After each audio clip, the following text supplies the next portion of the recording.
Bonjour à tous et bienvenue à la dernière conférence midi de cette année universitaire du CRIJAD. Avant de commencer l'année prochaine, on accueille aujourd'hui Jean-Sébastien Fallu. D'ailleurs, encore merci pour faire ça après la période des congrès et des colloques. On est tous et toutes fatigués, mais il commence à faire beau, on a un regain d'énergie, donc la vie est belle. Alors, je vais commencer par présenter Jean-Sébastien, qui est professeur à l'école de psychoéducation de l'Université de Montréal depuis 2005 et il détient un doctorat en psychologie toujours de l'UDM. Il est born and raised et il a effectué un stage postdoctoral au Centre de toxicomanie et de santé mentale affilié à l'Université de Toronto. Ses intérêts de recherche portent notamment sur l'étiologie et la prévention de la consommation problématique des substances et les politiques en la matière. Ses enseignements couvrent les domaines de l'analyse quantitative, de la méthodologie des recherches générales ou évaluatives, de la prévention de la toxicomanie et de l'adaptation adolescente en général, ainsi que l'impact des politiques publiques et du milieu de vie sur cette adaptation. Il est l'auteur de plus de 50 publications et 100 communications scientifiques et il a accordé plus de 1000 entrevues médiatiques. Jean-Sébastien est très, très, très, très actif et très présent sur la scène médiatique québécoise et canadienne.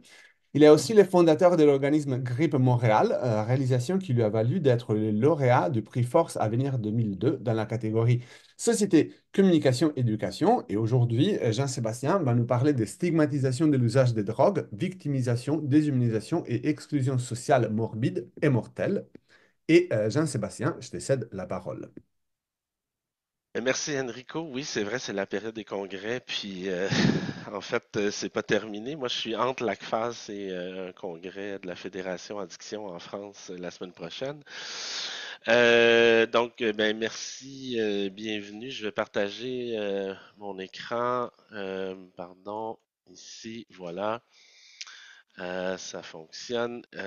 Donc oui, un titre un peu choc, volontairement, mais comme je le mentionnerai plus tard, c'est pas juste des mots choc, c'est pas des slogans, c'est tout à fait fondé que puis bon, ma bio le mentionnait pas, mais je m'intéresse aussi de plus en plus à la stigmatisation en général, là, mais particulièrement des personnes utilisatrices de drogue, puis aussi d'autres personnes travailleuses du sexe non monogames, bref, mais surtout dans mon domaine des drogues ou des substances psychoactives ou surtout des stupéfiants. Là, on pourrait faire un débat, j'en ai eu un sur LinkedIn.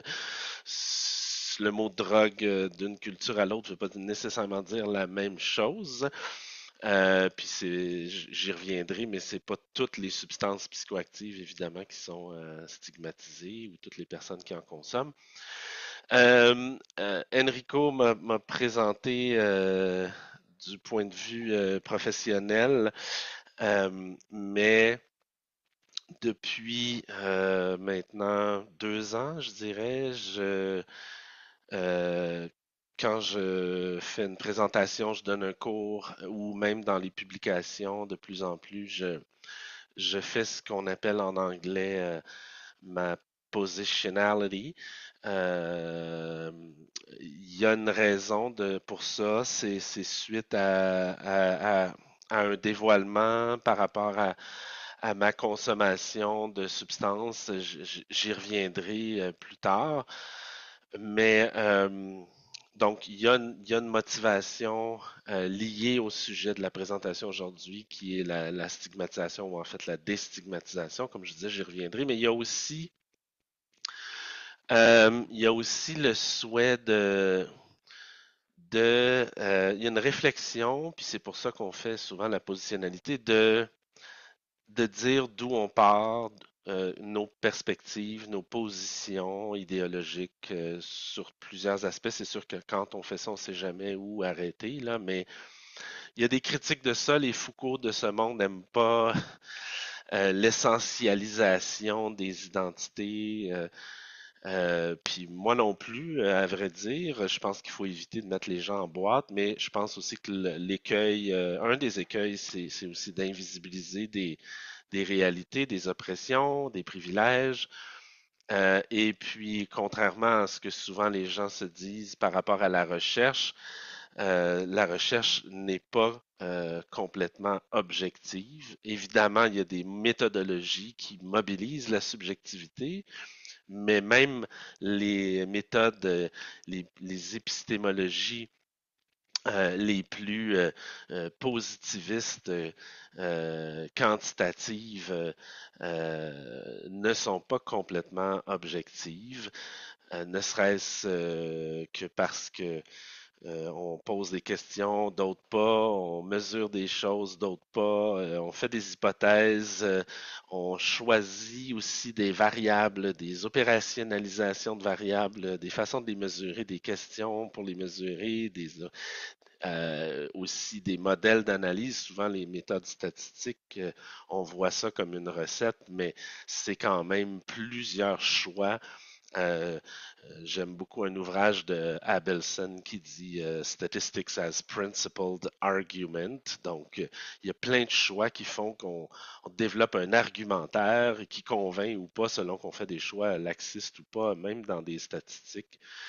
Euh, des méthodes quantitatives et donc les analyses qu'on fait, les interprétations des résultats, les recommandations, les conclusions, tout ça, il y a beaucoup de subjectivité. Donc, longue introduction pour situer que, ben, pour me situer mon savoir. Puis en fait, il y a des excellentes réflexions sur cette question-là aussi, là, donc, si jamais ça vous intéresse, ça s'applique à d'autres domaines, mais c'était écrit dans une revue du domaine des drogues, là, Contemporary Drug Problems. Le titre, c'est Coming Out, deux points, Stigma, Reflexivity and the Drug Researcher's Drug Use, où on fait le tour justement de tous les enjeux sans recommander de faire un coming out ou pas, mais euh, tous les enjeux autour, justement, même des liens avec la transparence en recherche, l'éthique. Et donc, bref, longue introduction pour dire qu'au-delà de ma présentation professionnelle, maintenant, je fais aussi ma positionnalité comme personne dans d'autres choses là, que professionnelles. Donc, en gros, j'y vais rapidement parce que c'est pas l'objet, mais je suis un homme blanc cisgenre. Je suis pas scientiste ni réductionniste. On pourra en parler si vous voulez que je développe là-dessus, mais pour moi, c'est important de le mentionner. En bonne santé, je suis papa, garde partagée, je suis agnostique, hétéro-flexible, bisexuel, queer. Ça dépend des jours, des moments, hétéro-romantique, polyamoureux, libertin. Je suis un ex-travailleur du sexe. Je précise toujours que c'était pas pour payer ma drogue parce que je suis aussi une personne concernée, utilisatrice de drogue. C'était pour payer mes études. Je suis un ex-vendeur de cannabis, féministe, allié, complice, antiraciste, allié, complice, puis je crois à la justice sociale et aux facteurs et interventions structurelles et systémiques. Alors sur ce, pour rentrer dans le sujet de la présentation, conférence, webinaire d'aujourd'hui, j'ai trois objectifs là, de ma présentation, puis je vais réserver du temps pour échanger le plus possible. Qu'est-ce que la stigmatisation? Comment elle se manifeste? Bon, c'est plus large que la question des drogues. Je vais essayer de donner quelques exemples liés aux drogues euh, lorsque c'est opportun. Ensuite, quelles sont les conséquences négatives de la stigmatisation? Même chose, c'est des conséquences plus larges, mais qui s'appliquent clairement aux substances aussi et quelles solutions apporter, notamment dans l'intervention. Ça aussi, ça touche à différents sujets, mais c'est plus spécifique aussi là, aux drogues. Donc, peut-être juste mentionner d'entrée de jeu que le stigmate associé à l'usage ou au trouble d'usage de drogue, je vais y revenir à cette distinction, c'est très fréquent dans l'ensemble du réseau de la santé et des services sociaux. C'est très bien documenté. Et parmi les troubles, les problèmes de santé, disons, les troubles liés à l'usage de drogue sont parmi les plus stigmatisés, là, selon les études scientifiques, puis les travaux de l'OMS, puis du Centre canadien sur la dépendance et l'usage de substances. Alors, la stigmatisation, puis là, j'ai l'impression dans ce groupe de recherche qui est le CRIJAD de faire un peu de splaining, mais quand même, partons du début. C'est quoi la stigmatisation? Euh, c'est beaucoup de choses, mais essentiellement, c'est une étiquette, une caractéristique qui discrédite les personnes qui sont porteuses d'un stigmate sont pas tout à fait humaines. J'y reviendrai à ça aussi, c'est important. Euh, c'est un concept qui est issu de la psychologie au départ, mais qui a été repris par la sociologie pour faire face aux critiques là, qui étaient au départ d'un focus excessivement individuel. Puis pour certaines chercheuses, le concept de stigmatisation recoupe les concepts de racisme et de discrimination, mais en diffère quand même. Ça inclut plusieurs caractéristiques et statuts là, quand on est dans la généralité. Euh, donc, essentiellement, la stigmatisation, j'ai envie de dire que j'ai envie de rappeler que ça remonte à l'origine euh, aux esclaves qu'on marquait d'un fer rouge, notamment les esclaves qui fuyaient leurs propriétaires. Donc, on voulait les identifier comme des mauvais esclaves. Euh, J'aime toujours rappeler que derrière la stigmatisation, puis j'aurais dû peut-être mentionner que moi-même, ma trajectoire professionnelle au début n'était pas destinée à m'intéresser à ça. J'étais dans une formation très, justement, positiviste, quantitative, puis je fais souvent la blague que j'ai changé. Je mobilise beaucoup de méthodes qualitatives maintenant. Mais ma propre trajectoire professionnelle et personnelle m'ont mené à voir à quel point la stigmatisation, oui, c'est très répandu. L'être humain, on est très, très prompt à juger la différence, ce qui est différent de nous. C'est très, très présent. Mais j'ai aussi vu à quel point c'était répandu, mais nocif. J'y reviendrai. Mais tout ça pour dire que au départ, il y a quand même une intention, si on se demande pourquoi on fait ça, ben, au départ, il y a une volonté de normativisation,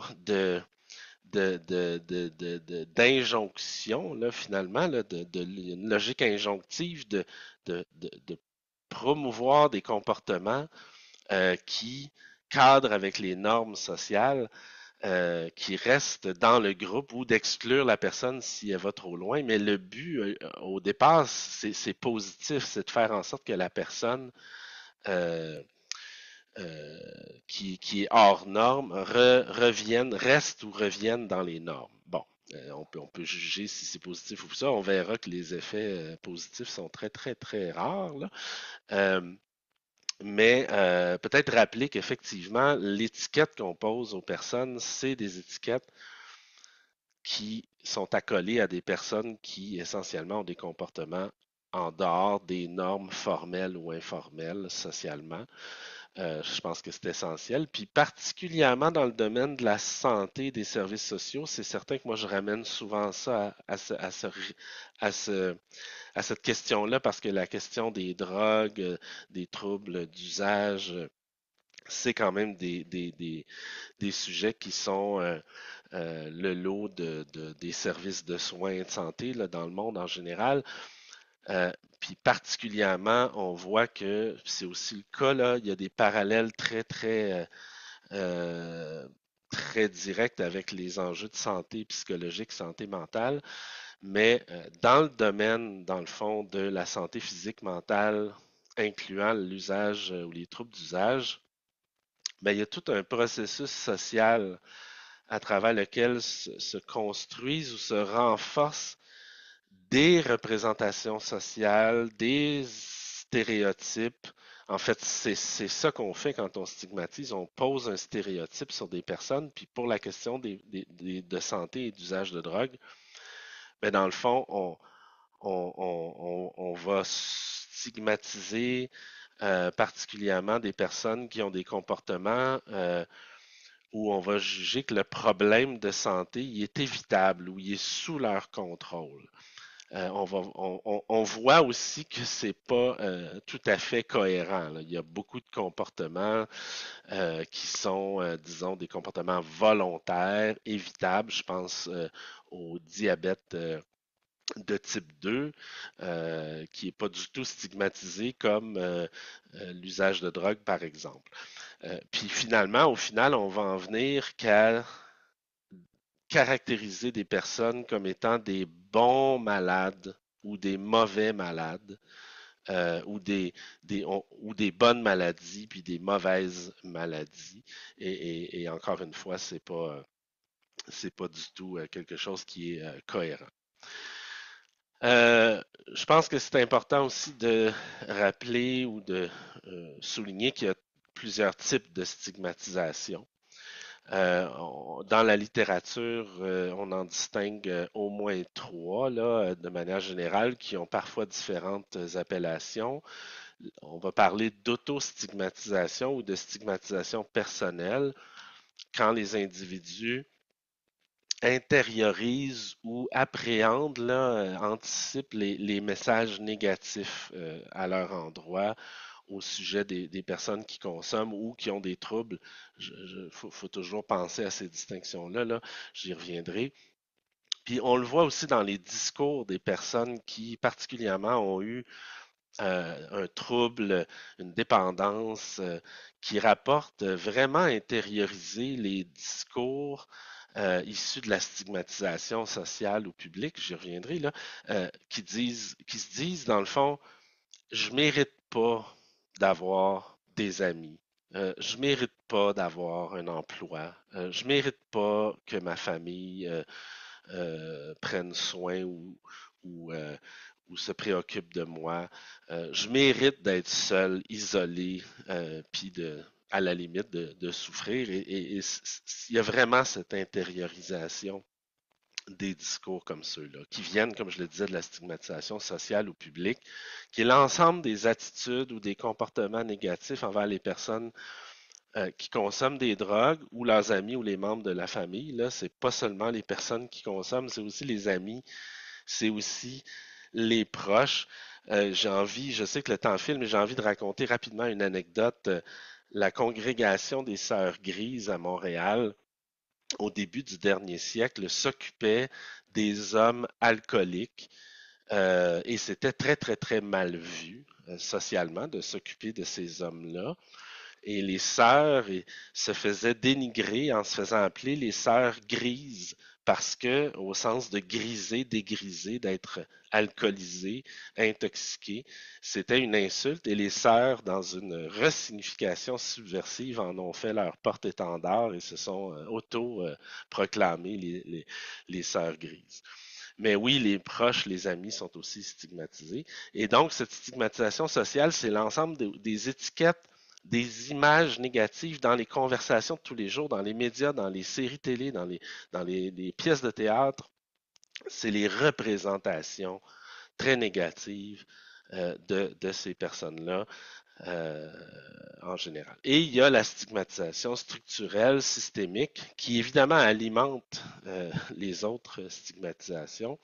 C'est l'ensemble ici des politiques, des règlements, des lois, si je résume, là, qui vont justement euh, euh, stigmatiser, dans le fond, exclure, pointer des personnes, quand on parle de lois qui interdisent la consommation de substances, ben, structurellement, on est dans une stigmatisation. Dès lors qu'on dit que la stigmatisation, c'est d'étiqueter des personnes qui ont des comportements hors normes, ben, si la loi l'interdit, ben, évidemment que c'est une stigmatisation. Euh, Évidemment, tout ça pourrait être approfondi, mais là, c'est un survol. J'en viens à cette distinction que je trouve importante à faire. La stigmatisation, comme je l'ai dit au début, ça peut porter sur différentes identités caractéristiques.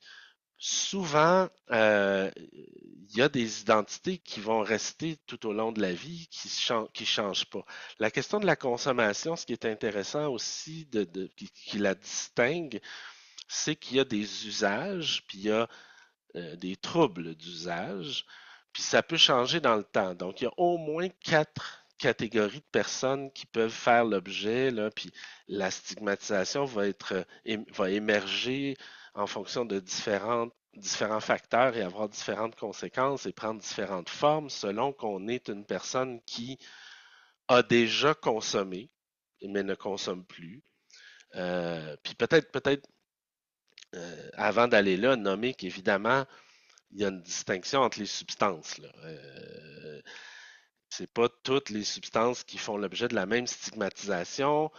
Si on pense au café, au thé, bon, je pense pas qu'il y a beaucoup de stigmatisation, ni d'injonction à en consommer, contrairement à l'alcool, par exemple, où la stigmatisation est presque renversée, c'est-à-dire que dans plusieurs cultures, certainement au Québec, euh, c'est le fait de ne pas consommer qui est stigmatisé. Donc, c'est vraiment les substances.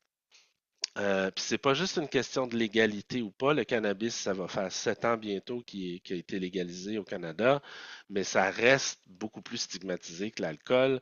Ça reste beaucoup plus honteux d'aller à la SQDC s'acheter 1 gramme de cannabis plutôt qu'une caisse de 12 de bouteilles de vin à la SAQ, là. Faire la file à la SAQ, c'est pas gênant. Faire la file pendant la pandémie à la SQDC, ça l'est un peu plus. On pourrait rentrer dans plein de détails. Il y a les modes de consommation, priser, sniffer la cocaïne versus la fumer. Puis encore là, fumer la cocaïne versus consommer du crack, alors que c'est exactement la même pratique, mais comment on le nomme. Évidemment, les classes sociales qui pratiquent ces comportements-là, consommer de la cocaïne quand on est avocat, journaliste, ça peut à la limite être très banalisé, voire même encouragé. Alors que quand on est issu on est racialisé d'une minorité, il y a toute l'intersectionnalité qui entre évidemment en ligne de compte ici aussi, là, consommer quand on est inséré socialement versus plein de marqueurs de minorité, c'est pas la même chose. Bon, ceci étant dit, effectivement, là, si je reste dans les généralités, euh, il y a ces quatre catégories-là. Donc, d'avoir déjà consommé, supposons là, une substance X stigmatisée, avoir eu un trouble passé, mais ne plus avoir de trouble, ou avoir un trouble actuel ou consommer actuellement. Donc, c'est pas la même chose. Et on voit aussi que euh, on a beaucoup de représentations de plus en plus de personnes qui ont déjà eu un trouble, mais qui ne consomment plus. Et ça cadre quand même avec une certaine acceptabilité sociale où c'est vu comme une histoire positive. La personne s'est guérie. C'était même à la limite une erreur de jeunesse.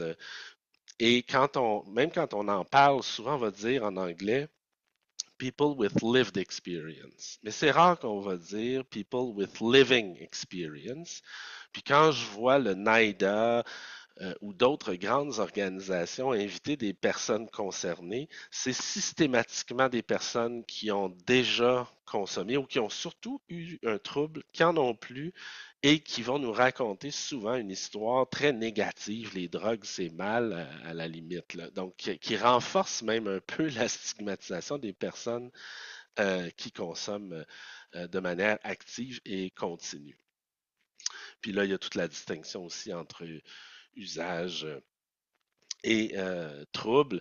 Quand on parle de consommation de substances illégales dans les représentations sociales, c'est très très rare qu'on parle de la majorité des personnes qui consomment de manière non problématique. On parle systématiquement des troubles et souvent on n'a que cette représentation-là. Et puis souvent je caricature en disant ben, il y a les personnes abstinentes, les bonnes personnes, et les personnes qui consomment, les toxicomanes, les mauvaises personnes. Puis il n'y a pas du tout de discussion et de représentation sur l'entre-deux, qui est pourtant la majorité pour plusieurs substances, en tout cas la majorité des consommateurs, là, des personnes qui en consomment, où on oublie même d'en parler.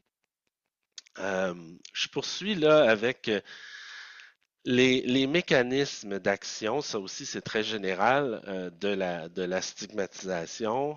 Ça passe essentiellement par des réponses comportementales et psychologiques, euh, des accès aux ressources limitées, stress, isolement social. Là, je vais rentrer un peu plus dans le détail en vous parlant là, des conséquences de cette stigmatisation-là. Et c'est personnellement, c'est là où quand je me suis intéressé à ce sujet-là,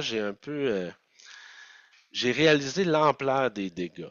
Comme je disais au début, on a un objectif souvent positif de changement de comportement, mais dans les faits, quand on regarde les impacts de la stigmatisation, ça a surtout des effets négatifs et à peu près à tout point de vue. C'est-à-dire, d'abord, je pense qu'il faut rappeler que la stigmatisation, c'est une forme de déshumanisation. Et ça, c'est assez dramatique. C'est probablement la pire des conséquences parce qu'à partir du moment où on déshumanise, on dévalorise, on déprécie les personnes, mais ça permet toutes sortes d'atrocités. Ça permet de bafouer leurs droits et libertés. Ça permet des violences. Bref, ça permet beaucoup de choses. Et ce qu'on voit aussi, c'est que les personnes qui font l'objet d'une stigmatisation, ben, ça crée de l'anxiété, du stress, de la détresse, de la dépression, de la honte. Et ça, là, c'est un cocktail parfait pour exactement produire les effets contraires à ceux visés par la stigmatisation, l'espèce de désapprobation sociale. Euh, euh, C'est-à-dire que les personnes qui sont plus anxieuses, en détresse, stressées, dépressives, ben, on le sait, par un phénomène de coping, d'automédication, les personnes vont consommer davantage. Les personnes vont évidemment aussi s'isoler, comme je le mentionnais, intériorisent, s'isolent socialement, alors qu'on est des bébites sociales. C'est pas du tout positif, cet isolement-là. Et en plus, ça permet ça génère plus de surdose, par exemple, pour les personnes. On sait que c'est un des principaux facteurs de surdose, d'être seul pour que personne puisse intervenir. Je fais un petit pas de recul juste pour mentionner que, justement, j'ai parlé de désapprobation. J'ai pas le temps de développer ça, mais je veux le mentionner, j'y tiens, parce qu'il y a un discours, même au sein de certains experts, que il faudrait déstigmatiser le trouble d'usage, mais stigmatiser la consommation, l'usage, euh, pour désapprouver ce comportement-là. Le problème, c'est quand on regarde, puis il y a eu beaucoup d'écrits scientifiques sur ce sujet-là, extrêmement intéressant, c'est que c'est beau en théorie, mais dans les faits, départager la stigmatisation de la désapprobation. Bien sûr, il y a un cadre normatif qui joue, qui influence les êtres humains, mais encore faut-il que ces normes-là soient dans notre cercle proximal d'influence, beaucoup plus qu'au niveau sociétal des lois et autres. Mais bon, je ne veux pas m'éparpiller, m'étendre là-dessus davantage, mais extrêmement intéressant. Sinon, ben voilà, la personne déshumanisée, honteuse, qui veut pas être accolé de cette étiquette-là, de ces stéréotypes-là, ben c'est évident que les personnes vont moins parler de leur consommation à leurs amis, leur famille, leurs partenaires, leurs médecins. Et donc vont aussi, c'est très bien documenté, aller moins chercher d'aide, de services de santé, de services sociaux. Euh, non seulement vont moins en chercher, mais ça aussi c'est très bien documenté. Il y a une discrimination dans l'accès aux soins pour ces personnes-là. On refuse des soins à ces personnes-là par toutes sortes de mécanismes. Et donc, c'est dramatique parce que ces personnes sont celles qui, dans la société en général, ont le plus besoin de services de soins de santé, services sociaux, services généraux spécialisés. Puis c'est les personnes qui ont le moins accès.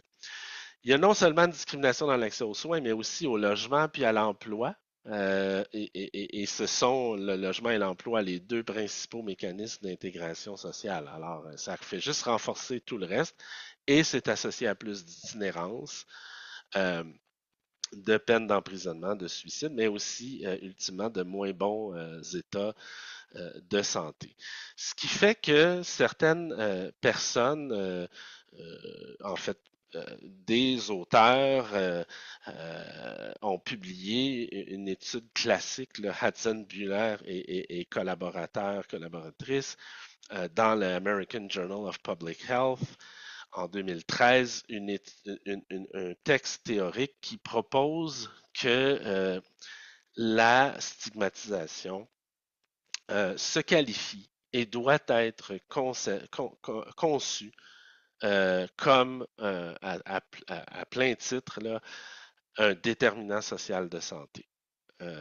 Parce que cette stigmatisation-là est une cause fondamentale d'inégalité sociale, influence plusieurs maladies, plusieurs facteurs de risque, réduit les ressources pour prévenir les troubles ou la maladie ou améliorer le pronostic, affecte aussi des gens de toutes les classes. Évidemment que le statut socio-économique, qui est probablement un des principaux, le déterminant social de santé, c'est certain que la stigmatisation, je pense pas que on peut hiérarchiquement là, les comparer, mais en même temps, il ne faut pas non plus hiérarchiser les déterminants sociaux de santé. Je pense qu'il faut le considérer à plein titre.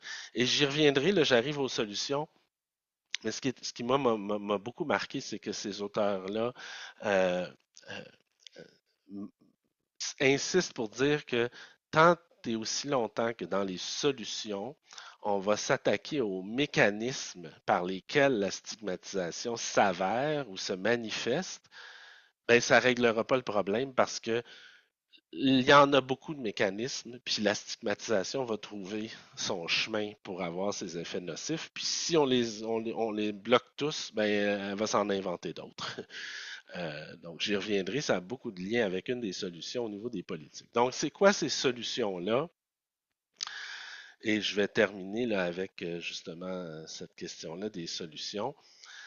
Peut-être mentionner que c'est quand même assez récent qu'on s'intéresse de manière scientifique, empirique à évaluer des solutions, puis de manière générale, il y a eu une explosion dans les 5 dernières années là, des cris sur la stigmatisation, puis un peu plus d'intervention puis d'évaluation, mais somme toute, euh, les études empiriques sont quand même assez rares, surtout dans le contexte des substances.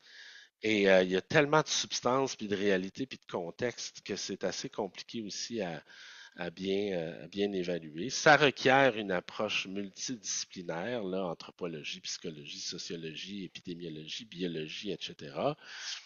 Mais quand même, jusqu'ici, il y a des solutions qui, disons, ont quand même reçu un certain appui théorique, empirique, mais il y a aussi quand même aussi des propositions qui font du sens théorique qu'on peut mettre de l'avant. Euh, c'est difficile de catégoriser ces solutions-là parce qu'elles se rejoignent souvent d'une façon ou d'une autre. Je vais essayer d'avancer dans ce sens-là, là. Mais voilà. Puis c'est assez fascinant aussi, je tiens à le dire, que certaines solutions beaucoup plus simples, faciles, politiquement acceptables sont souvent mises de l'avant, mais les solutions plus structurelles sont beaucoup moins adressées là, en bon français. Notamment, Theresa Tam et son équipe ont publié un gros rapport sur la stigmatisation de l'usage de drogue et jamais dans tout le rapport on a parlé des politiques.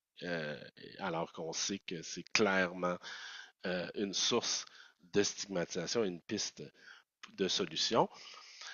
Puis même, je dirais même que les études les plus récentes, là, j'insiste là-dessus, montrent que parfois l'intervention au niveau de la stigmatisation plus publique ou individuelle, là, ça donne peu de résultats si on ne s'attaque pas aux facteurs structuraux systémiques, puis même parfois produisent des effets contraires parce que on finit par blâmer les personnes stigmatisées.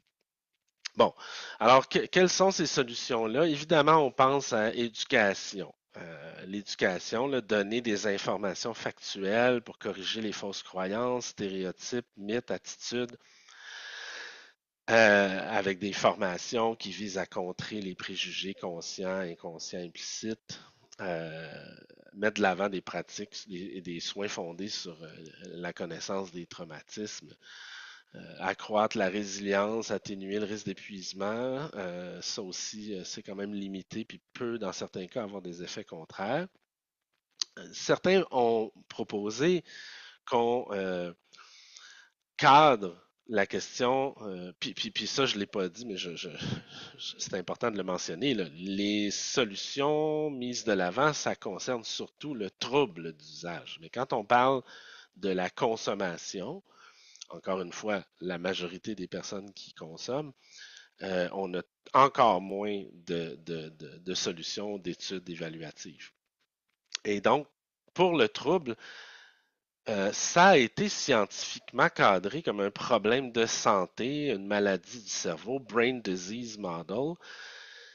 Le problème avec ça, c'est que d'abord, ce Brain Disease Model est extrêmement critiqué. Là. Il n'est pas du tout euh, solide et de plus en plus c'est remis en question pour toutes sortes de raisons pour lesquelles j'ai pas le temps là, de rentrer dans ça, mais c'est plus compliqué qu'un brain disease model, qu'un brain disease, le trouble d'usage. Il y a d'autres facteurs qui jouent, puis c'est pas un syndrome très objectif comme d'autres maladies. Donc, cadrer ça comme un problème de santé, ça a été souvent même fait pour déstigmatiser, mais dans les faits, puis c'est souvent l'objet des formations. Là, on dit, écoutez, c'est un problème de santé. Mais les études évaluatives ont montré que ça a l'effet contraire à celui visé parce que, comme c'est un problème de santé, bien, ça crée aussi une autre étiquette, un fatalisme, comme si les personnes étaient, ben, sont malades, sont différentes. Ça va être comme ça pour toujours. Et dans plusieurs études, ça a été montré comme augmentant la stigmatisation. Je pense que, évidemment, l'éducation, là, c'est très, très large ici, parce que l'éducation, c'est aussi l'éducation des enfants, l'éducation à l'école, la formation des médecins, des intervenants, mais c'est aussi la population générale. Il y a vraiment beaucoup d'aspects. Moi, j'insiste, et c'était l'objet d'une de mes présentations à l'ACFAS la semaine passée, sur l'importance d'une éducation positive aux drogues, comme on fait du sex positive education. Je pense qu'il faut vraiment aller vers drug positive education, qui n'est pas promouvoir les drogues, qui n'est pas promouvoir l'usage, mais qui est de parler de ce sujet-là, comme n'importe quel autre sujet, comme une réalité humaine avec laquelle il faut composer, et enseigner, pas juste parler du négatif, parler du phénomène dans son ensemble. Il n'y a pas juste du négatif, ça c'est complètement déconnecté de la réalité, et des moyens justement de réduire les risques. Puis moi, je pense qu'évidemment, cette éducation peut participer à déstigmatiser, là, plutôt que de... Souvent, même dans l'éducation, on dit que les personnes qui consomment sont des mauvaises personnes et qu'il faut les éviter. Donc, on est dans une... On génère de la stigmatisation. Euh, Autre élément qui est mis de l'avant beaucoup, qui est évalué aussi quand même, c'est la question de l'exposition, des échanges avec les personnes stigmatisées. Et ça, évidemment, c'est souvent fait, c'est couplé à de l'éducation, de la formation, mais dans le fond, sensibiliser à la fois soit le public ou les intervenants, les praticiens, euh, à cette problématique-là, puis des exposer parfois même directement dans les services en impliquant les personnes concernées, qui a un effet double parce que d'un côté, ça permet d'être en contact, puis on sait en psychologie sociale que d'être en contact avec l'exogroupe, ça diminue les stéréotypes, euh, bon, éventuellement les stigmas, mais aussi c'est que les personnes concernées ben, se sentent valorisées, utiles, etc.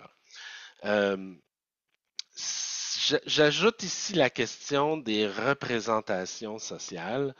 Euh, j'ai dit au début, là, dans les médias, les films, les séries, la culture, parfois ça peut paraître peut-être spécifique, mais c'est extrêmement central dans nos vies pour déterminer les cadres normatifs, les stéréotypes, les injonctions, tout ce qui est culture, médias, films, séries, puis journaux, puis tout ça, c'est extrêmement influent.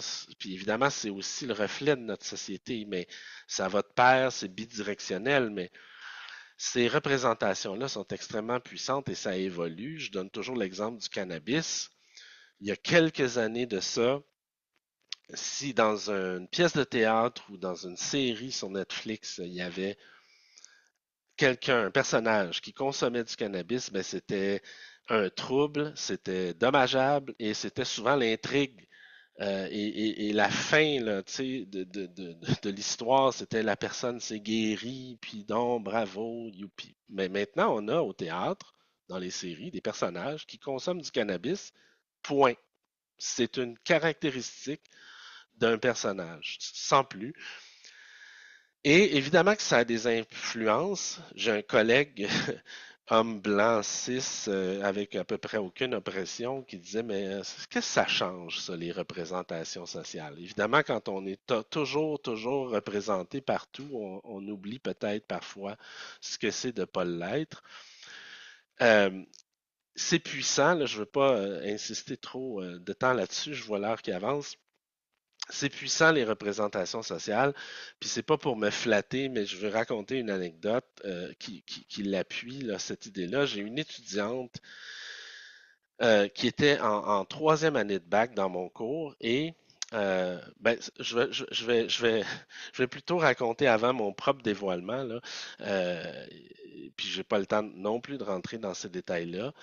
Mais en 2019, j'ai été influencé par un collègue neuropharmacologue réputé mondialement, Carl Hart, un Afro-Américain de Columbia University, qui est une sommité, qui a été le directeur du département, puis qui lui aussi, là, son cheminement de carrière l'a mené à faire un dévoilement, puis il nous a, dans une conférence, lancé une injonction à sortir du garde-robe pour changer les représentations. Pas pour banaliser, mais dans une logique d'équité, diversité, inclusion, pour contrer en fait la junkiephobie, là, la toxicophobie que d'autres disent, puis changer les représentations parce que on se rend compte que tellement de problèmes sur pourquoi ça change pas, on n'investit pas les politiciens, la crise des surdoses, ben c'est parce que c'est stigmatisé. Si c'était pas stigmatisé, ça fait longtemps qu'on aurait agi. Et donc, parmi les mesures pour déstigmatiser, ben, il y a les dévoilements, les campagnes médias, notamment celle dont on voit le petit encadré, dans laquelle, justement, j'ai porté le slogan et le chandail que je porte aujourd'hui. Là, je suis à risque de surdose. C'est dans ce cadre-là, c'était mon slogan. Et ce dévoilement-là, qui a été fait d'abord dans une conférence, a été repris il y a de ça 2 ans et demi dans la presse. Euh, et je ne veux pas non plus prendre trop de temps là-dessus, mais simplement dire qu'une étudiante qui était dans mon cours, troisième année de bac, euh, était ostracisée par ses collègues de classe parce qu'elle était travailleuse du sexe, polyamoureuse, utilisatrice de drogue, puis elle se sentait comme exclue et elle ne se sentait pas à sa place en psychoéducation où j'enseigne et envisageait abandonner ses études parce qu'elle se disait c'est pas pour moi la psychoéducation. Puis là a été publié cet article-là dans la presse et tout d'un coup, puis là c'est ça, elle m'a raconté ça dans un long courriel. Tout d'un coup, elle était représentée par le professeur. Et ça a eu un effet immense sur elle. Elle s'est dit, j'ai ma place. Si mon prof est comme ça, ben ça veut dire que moi aussi, je peux euh, œuvrer en psychoéducation. Et cette étudiante-là vient de terminer, là, en avril dernier, sa maîtrise en psychoéducation chez nous. Donc, le pouvoir des représentations, puis c'est pour ça que j'ai fait ça, puis j'ai pas le temps de rentrer dans les détails, mais j'insiste pour dire que c'est pas pour parler au nom des autres, c'est pour mobiliser mes privilèges pour parler au nom de celles et ceux qui ne parlent pas, changer les représentations. Il y a quelques heures dans ça de ne pas non plus cristalliser des représentations négatives comme on voit dans les médias, la stigmatisation sociale, de cristalliser aussi, parce que c'est pas n'importe qui peut se dévoiler, c'est surtout les personnes les moins stigmatisées et les moins à risque d'être criminalisées comme moi. J'avance et je termine avec deux dernières catégories de solutions. Le langage, le vocabulaire. Je ne m'éterniserai pas là-dessus. Je pense que ça s'applique tellement à d'autres choses, mais le langage axé sur les personnes, éviter les mots qui stigmatisent. Puis j'insiste toujours pour dire que souvent on va dire que c'est du political correctness. Non, c'est pas ça. Les mots sont porteurs de biais, d'idéologie. Ça reflète nos attitudes, nos jugements. Et il y a des études empiriques qui montrent effectivement que pour les personnes qui consomment, la manière que les praticiens les nomment, les appellent, c'est lié à la qualité des soins et des services qu'ils donnent.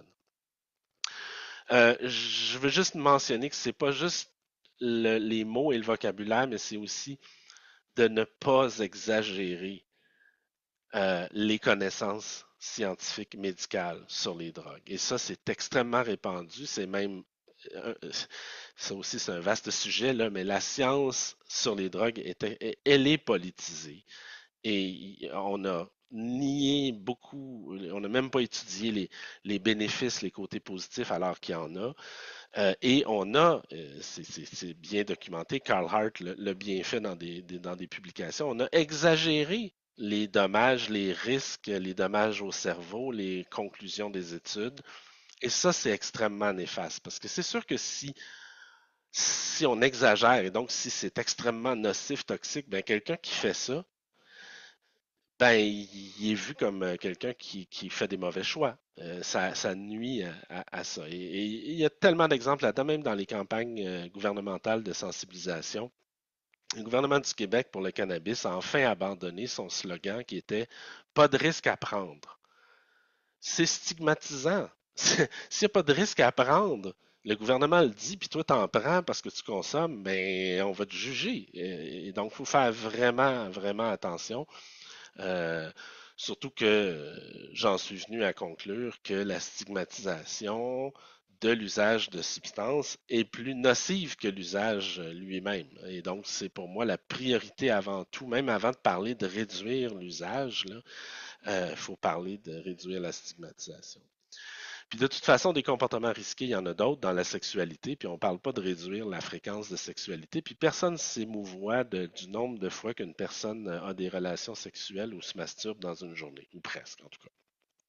Et enfin, la dernière solution, et j'arrête là-dessus, puis je vous écoute, là, je vois l'heure, euh, les lois et les politiques.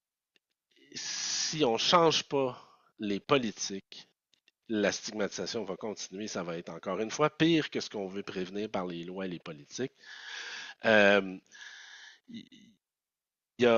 en plus, ces lois et politiques sont infondées scientifiquement, médicalement. Là, je veux quand même mentionner que quand on s'intéresse à la dangerosité des drogues et les lois, les conclusions scientifiques sont incontestables. Il n'y a aucune corrélation entre la dangerosité des substances et leur statut légal.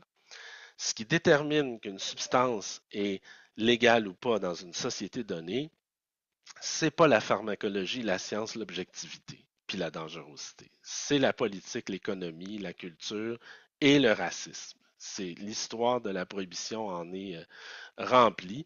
Et donc, pour moi, il n'y aura jamais de déstigmatisation sans une forme de normalisation, ce qui ne veut pas dire banaliser, en faire une logique injonctive, encore une fois.